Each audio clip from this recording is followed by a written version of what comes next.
اور Peoples party جو ہے محترمہ بے نظیر بھٹو کی شہادت، یعنی کہ دہشت گردی کا نشانے پہ جو جماعتیں ٹاپ پہ رہی ہیں، ایک پیپلز پارٹی اور ایک عوامی نیشنل پارٹی، ANP، یہی جماعتیں رہی ہیں نا۔ ہاں اب ان دو جماعتوں سے مبرہ ہونا تو یہ چاہیے تھا کہ یہ کاز اس وقت جو ہے یہ پیپلز پارٹی کا ہوتا، کہ وہ آگے بڑھ کے وہ یہ کہتے اور وہ دونوں کو وفاقی حکومت کو بھی اور صوبائی حکومت کو بھی ٹیک آن کر رہے ہوتے۔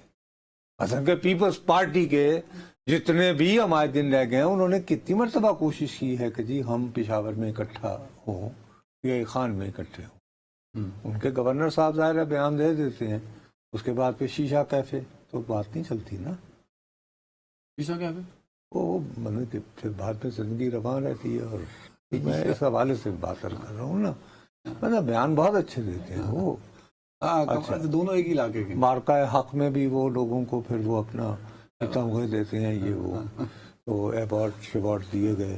آپ کو بلایا گیا ایوارڈ دینے کے لیے؟